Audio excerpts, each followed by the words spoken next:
Striking inland from the beaches north and south of the city, shock troops cut the railways, other lines of communication, then converged upon the town.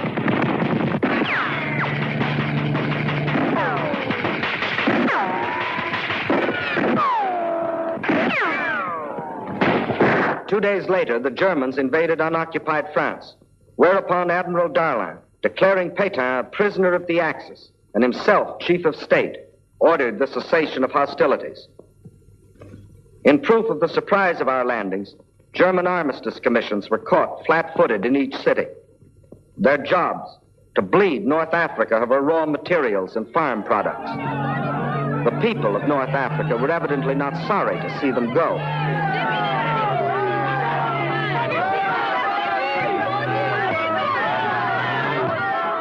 Events moved swiftly. To Algiers came General Anderson, commanding the British First Army. General Giraud took command of the French land forces. United under General Eisenhower, they were ready to take the field. Once more, the tricolor, the Stars and Stripes, the Union Jack flew side by side.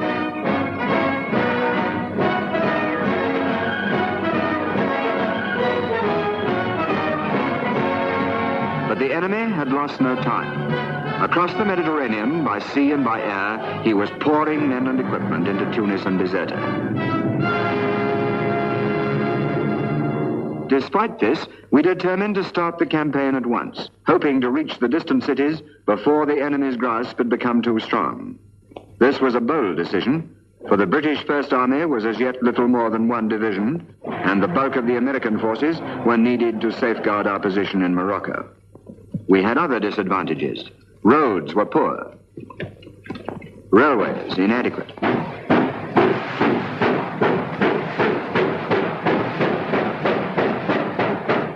The enemy beyond the mountains had short supply lines from Sicily and Sardinia. Our own, stretching forward from the improvised base at Algiers, were 4 times the length. Even more important, we lacked as yet forward airfields, whereas the enemy in Tunisia had all the permanent airfields he needed. In less than a month, the weather would break. Could our slender force, in the last days of autumn, achieve a flashing success against time and a stronger enemy? With immense energy, the attempt was made. By road, Allied infantry, tanks, and artillery moved towards the hills. By rail went General Giraud's men with mules for mountain transport. By air flew British and American parachutists to capture suitable ground for airfields and the tactical points nearby.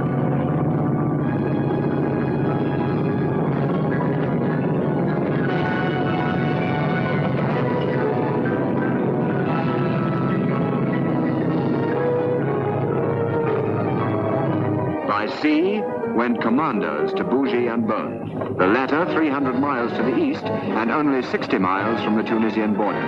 Here, the airfield which our parachutists had taken was already under attack from the Luftwaffe.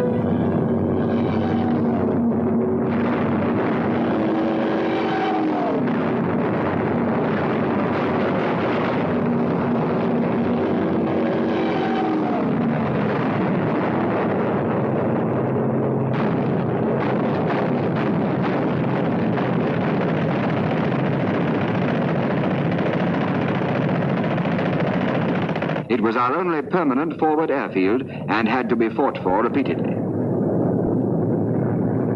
In 3 columns, we advanced towards Tunis and Bizerta. And still the enemy poured into Africa. By mid-November, 1,000 a day. Among them, Marshal Kesselring, Mediterranean Commander-in-Chief, the man who had made his name infamous at Warsaw and Rotterdam. November the 18th, 10 days after our first landings, our mixed force of Allied troops had crossed the frontier into Tunisia, and skirmishes were frequent.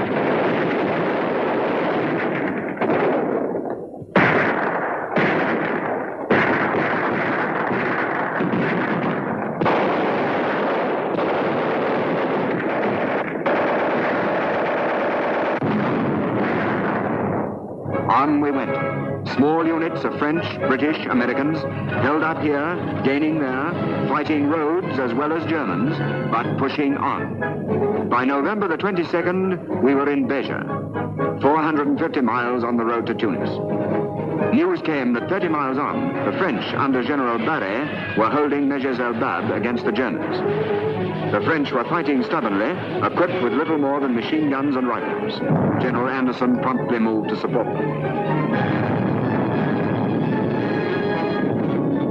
Together, we held Mejes, henceforth a pivotal point, and forced the Germans back. But now we went into the plains and were increasingly exposed to the enemy's more numerous tanks and aircraft.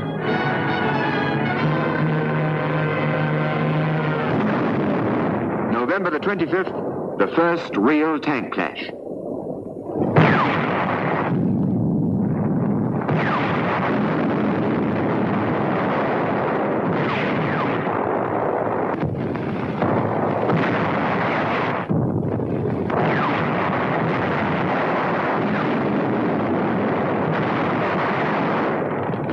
Enemy tanks destroyed, and the rest withdrew.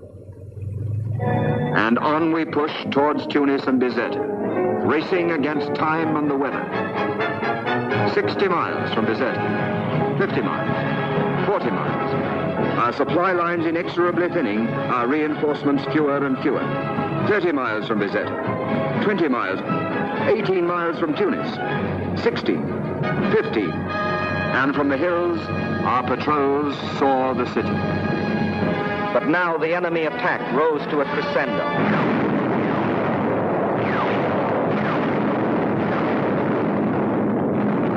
From the skies, a bombardment to which we had no adequate answer.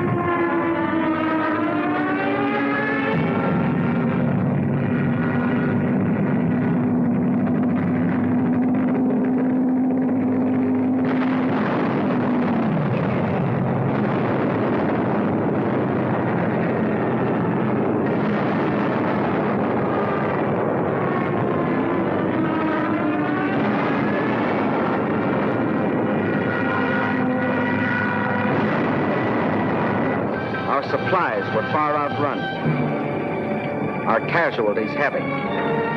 Even as the goal was in sight, the race had been lost. This first thrust, this adventurous gamble, had failed.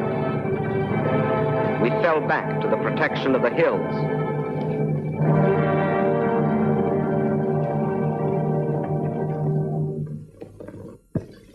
But even as we withdrew to regroup our forces, we encountered a new enemy. Winter was upon us. Our hastily improvised airfields were flooded, our planes earthbound.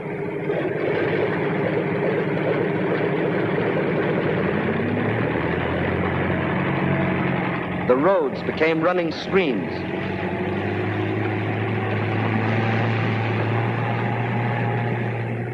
Our tanks immobilized. All hopes of a quick victory had finally foundered in a sea of mud. But the race for Tunis and Bizerte had not been in vain. For our battle lines, now stabilized, ran south from Mejes el Bab, through Usultia, Faid, Maknassi, and Gafsa, along the barrier ridge of mountains known as the Great Dorsal, which separated the German-occupied coastal plain from the mountainous regions to the west. German expansion was possible only through a series of passes traversing the Great Dorsal, and all through the winter months we held those passes against incessant German attack.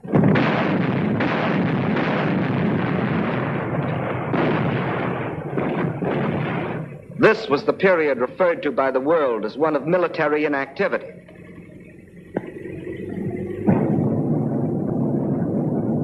A period during which we sustained nearly half the total casualties incurred during the whole North African campaign. That's right. When you read in your papers about lulls that don't apply to George Metcalfe and the poor bloody infantry, never did. We're on the job.